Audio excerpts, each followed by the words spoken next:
आपके मुल्क के लिए सबसे बड़ा अजाब जो कुदरत का है वो आपकी पाक फौज। इनको ठीक कर लो, आपका मुल्क ठीक हो जाएगा। They don't want to lose grip on power. ये अपने हाथ में जैसे स्टीयरिंग पकड़ लिया ना, या जैसे कोई बच्चा बल्ला बल्ला पकड़ के बैटिंग करते हैं ना, कि मैं तो बैटिंग ही करूंगा, बस आउट हो गए, 4 बार आउट हो गए, 5 बार चित हो गए, फौज आपकी भारत से पिट गई 4-4 बार, अफगानों से पिट लिए आप, ईरान वाले आपके घर में घुस के आपको पेल गए, चाइना वाले आपके ऊपर बिल्कुल कब्जा करी बैठे हैं।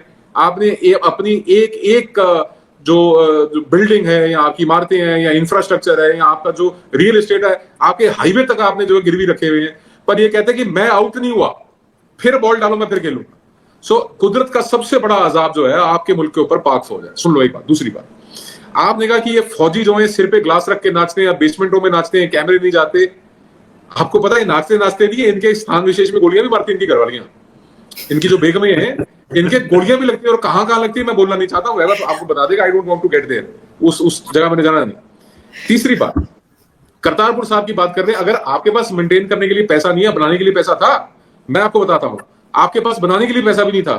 करतारपुर साहब कॉरिडोर जब बना है तो सिखों ने, ग्लोबली एनआरआईज ने पैसा कंट्रीब्यूट किया है, और आपकी पाक फौज ने, आपकी एस्टैब्लिशमेंट ने, आपकी उस वक्त की जो सरकार है, आपने पैसा लिया है, आपने पैसा खाया है वो कॉरिडोर बनाने के लिए, आपको पैसा मिला है। आप कभी भी उसको ऑडिट करना, आपको पता लगेगा कितने बड़े चोर हैं आपके सियासतदान, कितनी बड़ी चोर है आपकी फौज, कितने बड़े चोर हैं आपके एस्टैब्लिशमेंट के लोग।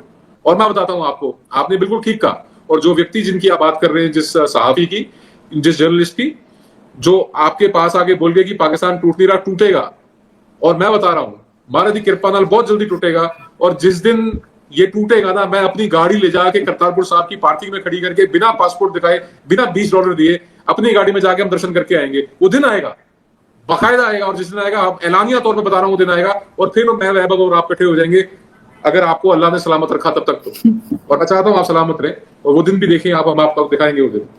आगे बात, वैभव ने जो बात करी कि पश्चिमी देशों के अंदर, ये एम्बेसीज के अंदर, they masquerade as Sikhs, Khalistani rally, Khalistan जिंदाबाद, झंडे लेके घूम रहे हैं। How many of them are Pakistanis? और जो हैं भी और नहीं भी हैं, वैभव मैं बता रहा हूं, ये दिहाड़ीदार मजदूर है। यहाँ पे हमारी इलेक्शन रैलियों के अंदर आप देखते हो ना, 500-500 रुपए दे दे के वो हाथ में पकड़ाया होता है डंडा कांग्रेस का, और पूछते हैं वोट किसको दोगे? वोट तो मोदी के देल भाई, वोट तो मोदी के देल भाई, वो वोट देंगे मोदी कोई, पर क्योंकि 500 रुपए मिल रहा है झंडा पकड़ने का कांग्रेस का, राहुल गांधी जिंदाबाद करेंगे, उसके बाद चल जाएंगे शाम को। दीज पीपल, ये दिहाड़ीदार हैं। और जो इसमें पाकिस्तानी है, ये कलेक्टर्स हैं, ये दिहाड़ी लेते हैं, आगे ये नारे लगा के जाते हैं। इनको जब पूछो खालिस्तान की करना है, खालिस्तान कितने बनना, खालिस्तान कौन पढ़ाऊंगा, खालिस्तान कितने पढ़ूंगा, खालिस्तान कोई रोड मैप ही नहीं है। तुमने खालिस्तान बनाना है पंजाब में, अमृतसर में, लुधियाने में, जलंधर में, तुम वोट डाल रहे हो वहां पे कैलगरी में। कमाल की बात है यार, यहाँ पे आओ ना, बनाओ पंदू कितने आ मुछा की चके बह जाता खालिस्तान आता सी मेरा पुत, तू वेख ले केटा तू खालिस्तान बनाना, गल्ला मारते यार। कुछ नहीं है यार वैभव, ये सब दिहाड़ीदार है यार, यू पार्डन देम, ये इनकी रोजी रोटी चलती है यार, बच्चे पाल रहे बेचारे ये। और जो इनके लीडर हैं, उनके 200-200 घर हैं, 200-200 घर इन्होंने फ्लैट ले रखे, किराए पे दे रखे हैं। और ये सारी फंडिंग जो है वेस्टर्न एजेंसीज, पाकिस्तानी आईएसआई, ये लोग सब they are all hand in glove यार।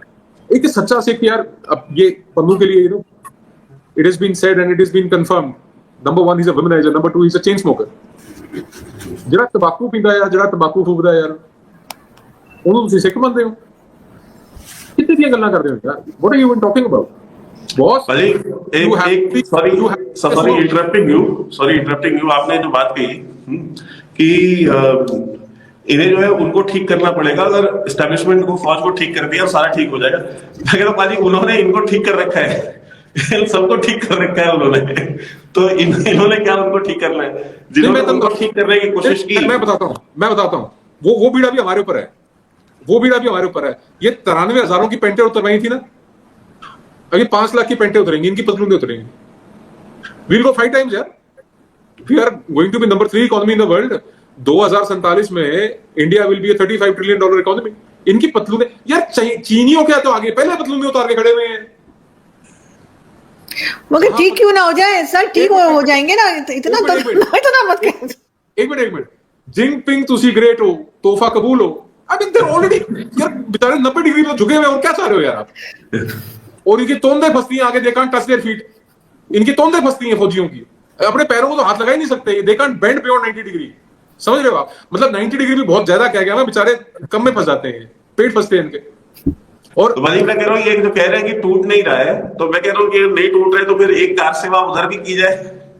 एक धक्का और लगाओ, पता है ना, सुना है तो ना, कह रहा हूँ एक कार सेवा जो उधर भी की जाए ना फिर। एक धक्का और लगाओ। तो जिसने कहा है वैभव, आज मुझे उससे बहुत डांट पड़ने वाली है। तो बात जो मैं बोल के आई हूँ। 92 सुन रहे हो ना वैभव, याद है ना, एक धक्का और लगाओ, बस एक धक्का और लगाओ। द ओनली प्रॉब्लम इज कि we don't want to exert external force, और फिजिक्स का प्रिंसिपल है, an object at rest shall remain at rest until an external force is exerted upon it.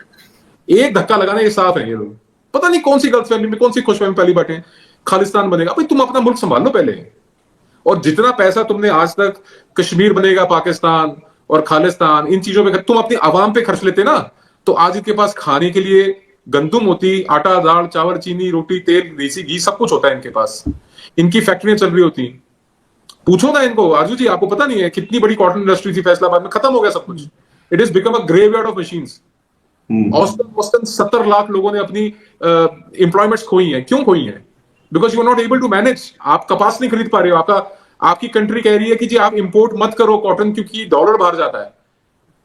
Dollar बचाने के लिए आपने इंपोर्ट बंद कर दिया, आपकी 70 लाख लोगों की नौकरियां चलेगी। आप अपने मुल्क को नर्क बना चुके हो। वो कहते हैं ना कि भी जन्नत और दोज़ख के भी ये 72 हूरें मिलेंगी, पता नहीं, तुम अब भी तो नर्क में जी रहे हो। बाद में क्या, मैं थोड़ा सा ना मैं थोड़ा सा बह जाता हूँ भावनाओं में, तुम छोड़ दो शॉपिंग को, तुम अगली बताओ क्या पूछते, यहीं पे डालो इस बात को, मिट्टी डालो। नहीं मतलब इसमें मैं यही कहूंगा कि जिसकी मतलब वो एक हसन निसार है ना पाकिस्तान में, वो कहता है कि यार जिसकी इस 2 टके की जिंदगी में कोई हैसियत नहीं है, उसकी आखिरत क्या ही होगी। ठीक है, तो उसकी आखिरत की तो खैर कोई बात ही नहीं करनी।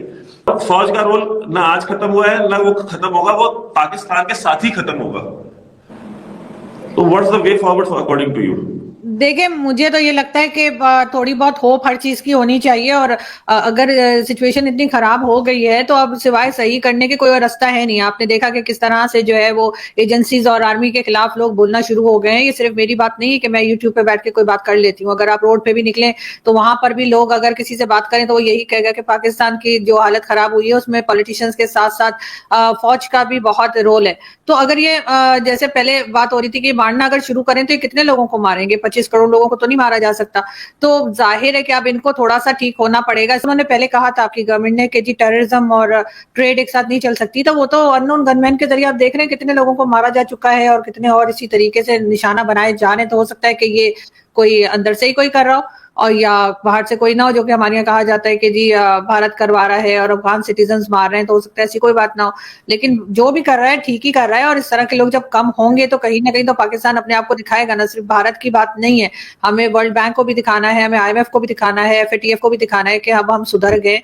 तो वो जब हम दिखाएंगे कि हम सुधर गए, हमें थोड़ा बहुत काम तो करना पड़ेगा, और मुझे लगता है कि थोड़ी बहुत होप है कि शायद कुछ बेहतर हो जाए।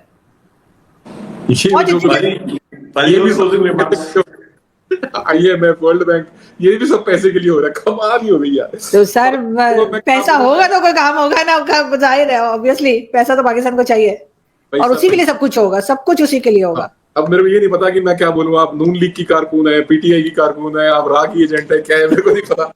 पर बात ये है, मैं 2 बातें आपको वाज़ेह बताता चलूं। मैं पहले भी एक बार बोला था, मैं दोबारा बोलता हूँ, पाकिस्तानी, हर एक पाकिस्तानी वैभव एटम बम है, चलता फिरता एटम बम है, चलता फिरता। एक तो ये बेवकूफ है, ऊपर से ओवर कॉन्फिडेंट है।